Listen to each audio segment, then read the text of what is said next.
നിരവധി വ്യതിചലനങ്ങളാണല്ലോ അവരുടെ ജീവിതത്തെ പിന്നീട് ഇരുട്ടിലേക്ക് തള്ളിവീഴ്ത്തുന്നത്, അവരെ സമൂഹത്തിന്റെ അനീതികളുടെ ചതിക്കുഴികളിൽ മൂടിവെക്കുന്നത്, അവരെ സമൂഹത്തിൽ നിന്ന് ഒറ്റപ്പെടുത്തി നിർത്തുന്നത്. ഇതിന്റെയൊക്കെ വേര് എവിടെ നിന്ന് തുടങ്ങുന്നു എന്നത് മാത്രമാണ് ഇവിടെ പറഞ്ഞു വെച്ചത്. 2023 ഏപ്രിൽ മുതൽ 2024 മാർച്ച് വരെ ഇവിടെ നടന്നിട്ടുള്ള വിവിധ കുറ്റകൃത്യങ്ങൾ നടത്തിയ 2274 കുട്ടികളാണ് വനിതാ ശിശു വികസന വകുപ്പിന്റെ കാവൽ പദ്ധതിയിൽ കൗൺസിലിംഗിന് വിധേയമായിട്ടുള്ളത്. അതിൽ 779 പോക്സോ കേസുകൾ ഉണ്ട് എന്നതാണ് ഞെട്ടിക്കുന്ന യാഥാർത്ഥ്യം. 2274 കുട്ടികളിൽ 26 പെൺകുട്ടികളാണ്. നമ്മുടെ കുട്ടികൾക്ക് എന്ത് സംഭവിക്കുന്നു എന്ന് പറയുന്നതിലുപരി നമ്മുടെ ആൺകുട്ടികൾക്ക് എന്ത് സംഭവിക്കുന്നു എന്ന് തിരുത്തേണ്ടതാണ് എന്നതാണ് ഈ കണക്കുകൾ സൂചിപ്പിക്കുന്നത്. തീർച്ചയായും അത്ര യുക്തിവാദിച്ചാലും ഓൺലൈൻ ഗെയിമുകളോടൊക്കെ കൂടുതൽ പ്രിയം ആൺകുട്ടികൾക്കാണ്. കുഞ്ഞുനാൾ മുതൽ തന്നെ അവരുടെ കയ്യിൽ വെച്ച് നൽകുന്ന കളിപ്പാട്ടത്തിൽ പോലും ഉണ്ട് വ്യത്യാസം. സിനിമകളിലൊക്കെ കാണുന്ന തല്ലിത്തീർക്കലുകളും ഗുണ്ടായുസവും ഒന്നുമല്ല ആണിന്റെ സൂചന. അവനാകാൻ പ്രക്ഷോഭകാരിയാകണം എന്നതൊക്കെയാണ് തെറ്റായ ധാരണ. ദയയുള്ളവനും സ്നേഹമുള്ളവനും ത്യാഗം ചെയ്യുന്നവനും സഹിക്കുന്നവനും ഒക്കെ ആണ് തന്നെ. ഇത്തരത്തിലുള്ള സന്ദേശങ്ങൾ, ഇത്തരത്തിലുള്ള കാര്യങ്ങൾ ഇളം തലമുറകളിലേക്ക് പകർന്നു നൽകുക എന്നതാണ് പ്രധാനം. ശകാരിക്കേണ്ടിടത്ത് ശകാരിച്ചും പറഞ്ഞു മനസ്സിലാക്കേണ്ടിടത്ത് പറഞ്ഞു മനസ്സിലാക്കിയും അവരെ കേട്ടും അവരോട് സംസാരിച്ചും നാളെ വളരാനിരിക്കുന്ന ഭാവികളെ കൂടുതൽ നിറമുള്ളതാക്കുക എന്നതാണ് പ്രധാനം. കുട്ടികൾക്ക് മാതൃകയാകേണ്ടത് തീർച്ചയായും മുതിർന്നവരാണ്. നിങ്ങളെ കണ്ടാണ് അവർ പഠിക്കുന്നത്. നിങ്ങളെ പോലെ ആകാനാണ് അവർ ആഗ്രഹിക്കുന്നത്. ഭാര്യയെ തല്ലുന്ന ഭർത്താവുള്ളിടത്തെ കുട്ടികൾ നിങ്ങളാകുമ്പോൾ അത് തന്നെ ചെയ്തെന്ന് വരാം. തല്ലേണ്ടവനാണ് ഭർത്താവ് എന്ന് നിലക്കാം. എല്ലായ്പ്പോഴും കുട്ടികളെ മാത്രം കുറ്റപ്പെടുത്താനും സാധിക്കില്ല. എവിടെ നിന്ന് മാറി തുടങ്ങണം എന്നത് നാം ഒരു വട്ടം കൂടെ ചിന്തിക്കേണ്ടിയിരിക്കുന്നു. വീണ്ടും സ്ത്രീകളിലേക്ക് വരുമ്പോൾ, ഇന്നത്തെ കാലത്ത് അധികാരിയായും തൊഴിലാളിയായും തൊഴിലുടമയായും ഒക്കെ സ്ത്രീ കാണപ്പെടുന്നു. അപ്പോഴൊക്കെ ഒരു സ്ത്രീ ആയതുകൊണ്ട് അവൾക്ക് പ്രത്യേകം പരിഗണന ലഭിക്കുന്നുണ്ടോ, അതോ ഒരു സ്ത്രീ ആയതിനാൽ അവൾക്ക് പരിഗണന ലഭിക്കാതെ പോകുന്നുണ്ടോ? ഇന്നും ഇന്നലെയും ഉയർന്ന ചോദ്യങ്ങളിൽ ഒരു സ്ത്രീയാണ് എന്നതുകൊണ്ട് മാത്രം ഇരുവശങ്ങളിൽ നിന്നും വിഭിന്ന അഭിപ്രായങ്ങളാണ് അവൾക്ക് കേൾക്കേണ്ടി വരുന്നത്. ആൺപെൺ വിവേചനത്തിന്റെ മതിൽക്കെട്ടുകൾ എന്ന് പൂർണ്ണമായി തകരുന്നുവോ അന്ന് ഇതിനൊരു അവസാനം ഉണ്ടാകും. പലപ്പോഴും കുടുംബത്തിൽ ഒതുങ്ങി കുടുംബത്തിന് വേണ്ടി ത്യാഗം ചെയ്ത് മറ്റുള്ളവരുടെ ഇഷ്ടങ്ങൾക്ക് വേണ്ടി ജീവിച്ച് സ്വന്തം സ്വപ്നങ്ങൾ മൂടിവെച്ച് കഴിയേണ്ടവളാണ് സ്ത്രീ എന്ന തഴമ്പിച്ച ചിന്താഗതികൾ ഇന്നും ഇവിടെ പുലർന്നുകൊണ്ടിരിക്കുന്നുണ്ട്.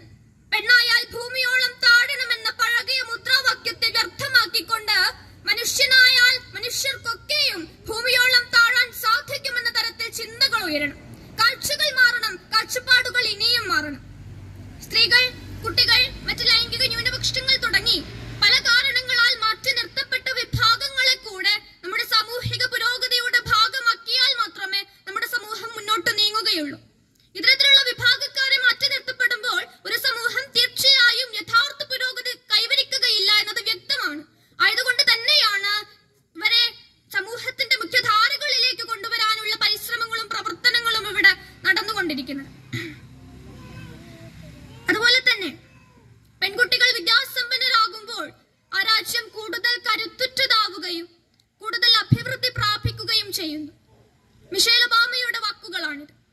സ്ത്രീ വിദ്യാഭ്യാസത്തിന്റെ പ്രാധാന്യം എത്രത്തോളം ഉണ്ടെന്ന് വിളിച്ചു പറയുന്നത്. സ്ത്രീ സാക്ഷരതയുടെ കാര്യമെടുത്ത് വെച്ച് പരിശോധിച്ചു നോക്കുമ്പോൾ അഭിമാനിക്കാവുന്ന ഒരു സാഹചര്യമാണ് തീർച്ചയായും നമ്മുടെ കേരളത്തിനുള്ളത്. അതിന്റെ ഒരു നേർചിത്രം എന്നോണം പറയാൻ സാധിക്കും. ഇവിടെ ജനന സമയത്തെ ശിശുമരണ നിരക്കെടുത്ത് പരിശോധിച്ചു നോക്കുമ്പോൾ 1000 കുട്ടികളിൽ വെറും 3 കുട്ടികൾ മാത്രമാണ് മരണത്തിന് കീഴടങ്ങുന്നത്. എന്നാൽ ഒരു സമ്പന്ന രാജ്യമായ കുവൈത്തിലെ ശിശുമരണ നിരക്കെടുത്ത് പരിശോധിച്ചു നോക്കുമ്പോൾ അതിൽ 1000 കുട്ടികളിൽ 30ഓളം കുട്ടികളും മരിക്കുന്നു. ഇവിടെ ഈ കണക്ക് കുറയുവാൻ കാരണം തീർച്ചയായും ഇവിടുത്തെ സ്ത്രീ സാക്ഷരത തന്നെയാണ്.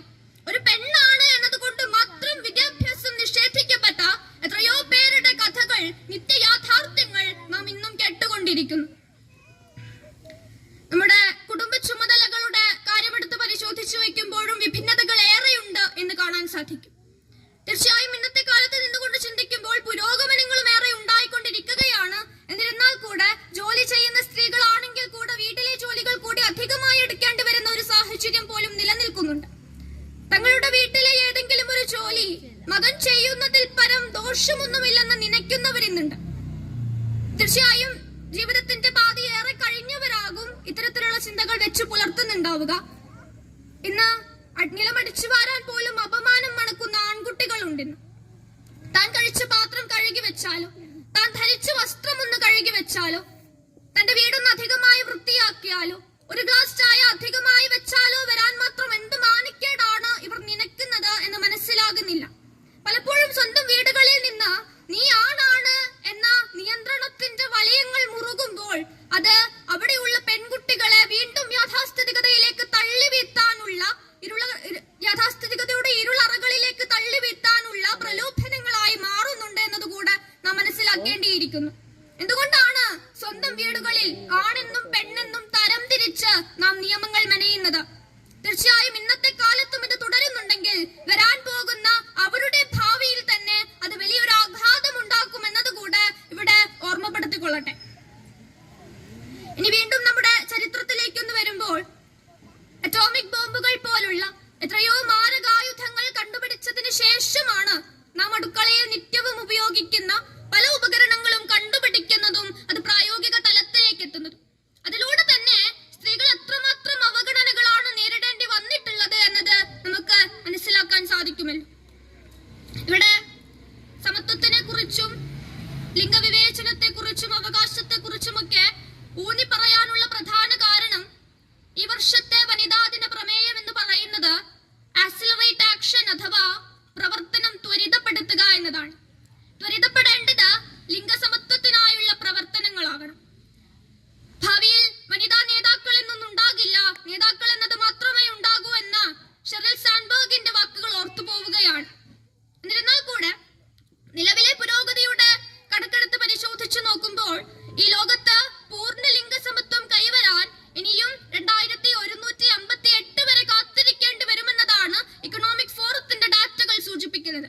അതായത് ഇനിയും ഒരു 5 തലമുറകൾ കഴിഞ്ഞാൽ മാത്രമേ നമ്മുടെ ലോകം പൂർണ്ണ ലിംഗസമത്വം അനുഭവിക്കുകയുള്ളൂ എന്ന സാരം. അതുപോലെ തന്നെ ഈ ദിവസത്തിൽ പ്രധാനമായും ചർച്ച ചെയ്യപ്പെടേണ്ട മറ്റൊരു വിഷയമാണ് സ്ത്രീ ശാക്തീകരണം എന്ന് പറയുന്നത്. ഇന്നും സചേതനമായി തുടരുന്ന നമ്മുടെ രാജ്യത്തിന്റെ ഭരണഘടന സ്ത്രീകളെ ശാക്തീകരിക്കാൻ വേണ്ടി നിരവധി അവകാശങ്ങൾ മുന്നോട്ട് വയ്ക്കുന്നുണ്ട്. അതിൽ ചിലത് മാത്രം ഞാനിവിടെ സൂചിപ്പിക്കുകയാണ്. തുല്യവേതനത്തിനുള്ള അവകാശം, സ്വത്തിലുള്ള അവകാശം, പ്രസവാവധിക്കുള്ള അവകാശം, 1954 പാസാക്കിയ സ്പെഷ്യൽ മാരേജ് ആക്ട്, സ്ത്രീധന വിരുദ്ധ നിയമം, സൗജന്യ നിയമസഹായത്തിനുള്ള അവകാശം, ഗാർഹിക പീഡനത്തിനെതിരെ